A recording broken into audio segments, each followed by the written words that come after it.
Caged Minds. We got the Beverly Hills Ninja, Jordan Wright, with us here at the JacksonWink Academy. 8-0, and it's taken me way too long to interview you. How you doing, sir? Good. How you doing? I'm doing well. You're coming off of a win up in Alaska on UFC Fight Pass. 8-0. What does it mean to you be undefeated? Well, you know, as cool as it is that I am undefeated on paper as a professional, I'm not undefeated. I've lost fights as an amateur, I'm not going to lie, and they were great learning experiences. If people want to call me undefeated, that's cool, but I know in my heart that I'm just a martial artist who's, you know, on his journey like everyone else.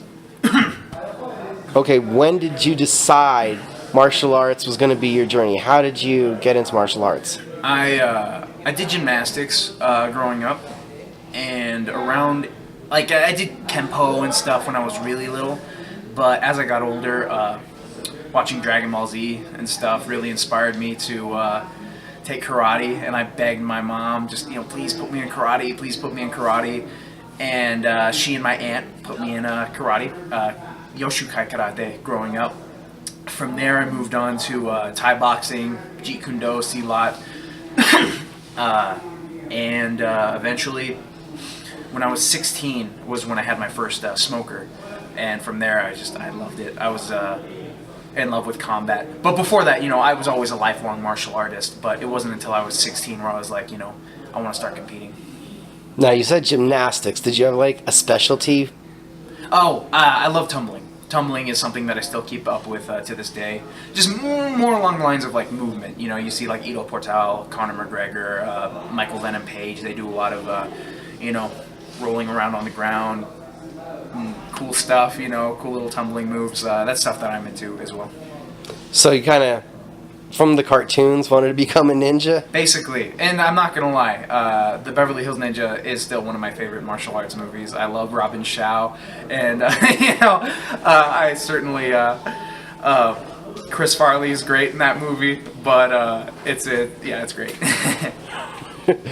Now, how did it come to be that you're out here at the JacksonWink Academy? I know you've been out here for years, but how did you end up here? Funny enough, I'm very loyal to the gyms that I train at, and it just so happens that, like, right when I was graduating high school, the gym that I was training at in California just shut down, and I just called Ricky. My mom had asked me, like, hey, you know, JacksonWink MMA, that's like a top gym. How would you want to, you know, give that a try? And I was all like, really? Like, you're okay with that, Mom? Because, you know, a Jewish mom, she wants me at home all the time. She's very proud, and she, you know, we're very close. And it was very jarring for me at first. Like, wow, like, you're okay with me going away from home? She's like, it's your dream, Jordy. All you've ever done is make good grades and make me happy. Get your college education. You can do whatever you want. So I moved down here, went to college, got my degree, been training, went professional after I graduated, and yeah, it's been great. So it was really funny. Like, it was immediately after high school, like right when I graduated. Around that time, that's when my gym shut down, and it was like meant to happen, you know. So you started MMA in high school, or what was that gym? I started, okay, so I did karate when I was 9. When I was 12, I started Thai boxing, Silat, Jeet Kune Do, Eskrima, Kali, and at the Inosanto Academy. Dan Inosanto, legendary martial artist, you know, one of the only people who Bruce Lee has really passed on the right to teach Jeet Kune Do, because there are a lot of charlatans around these days, of course, that say they're Jeet Kune Do guys. But after that, I started training at Legends MMA, and then I moved on with my coach, Jimmy Romero, who it was a great MMA coach, but sadly, you know, that program kind of stopped. And then I came down here. And then you went to UNM for college? I did go to UNM, yes. So what'd you graduate with? A sociology degree. And how does that, you know, play into being a fighter? Well, I get to hang a beautiful degree on my wall at home, and that makes my mom very happy. Okay, to be honest, though, I studied a lot of psychology and sociology, and as much as, you know, I don't see any sociology factories opening up any day soon, it's really helped me understand people a lot better, you know? The fight game, the mentality of just, you know, people. It's pretty cool.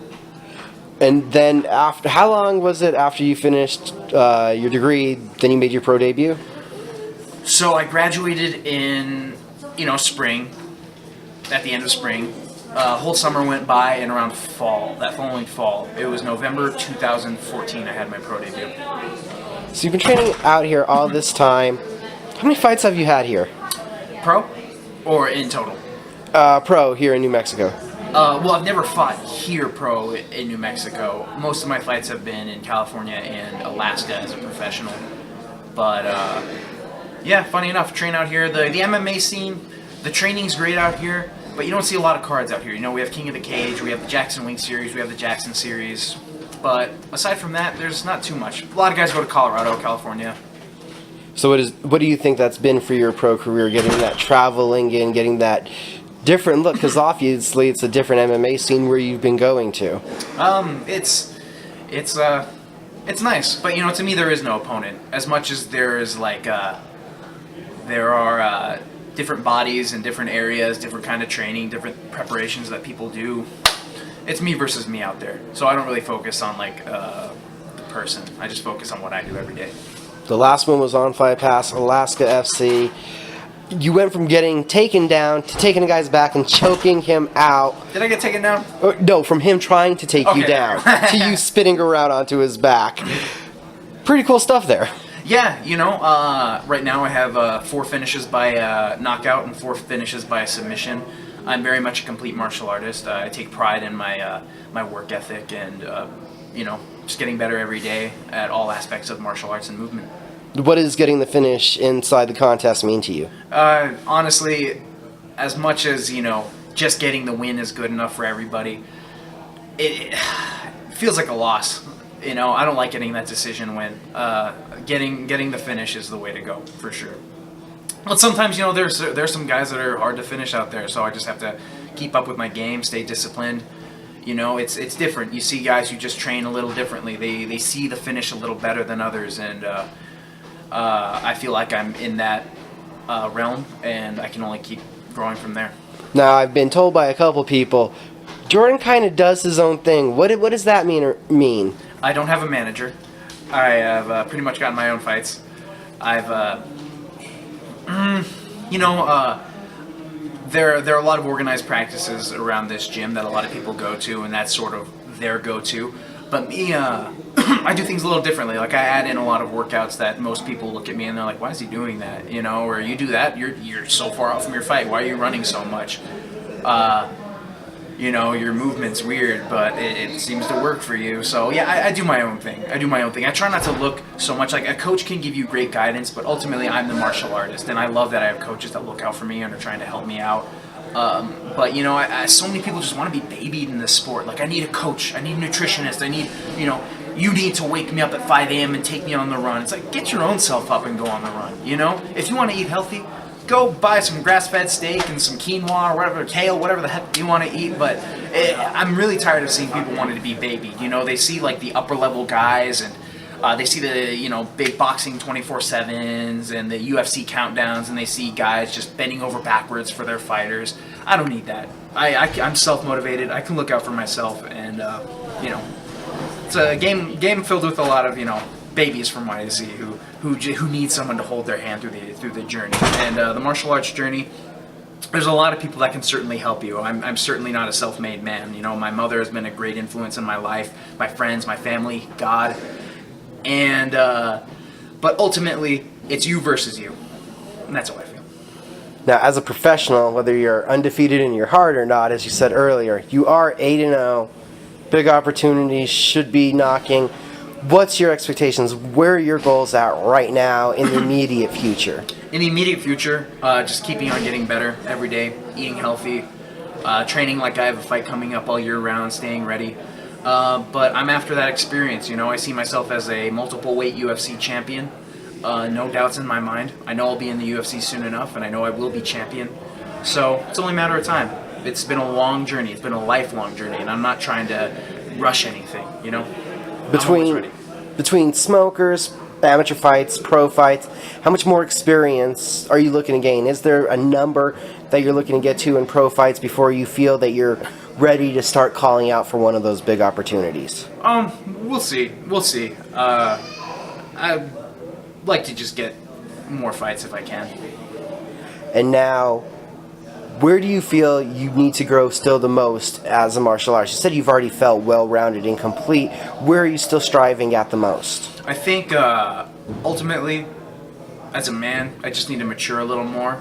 Physically, I feel very mature. Just mentally, you can't really prepare to be famous. You can't really prepare to be put on that level of being seen by everybody, everyone knowing who you are, cameras on you all the time, and that comes with the territory of being a professional fighter.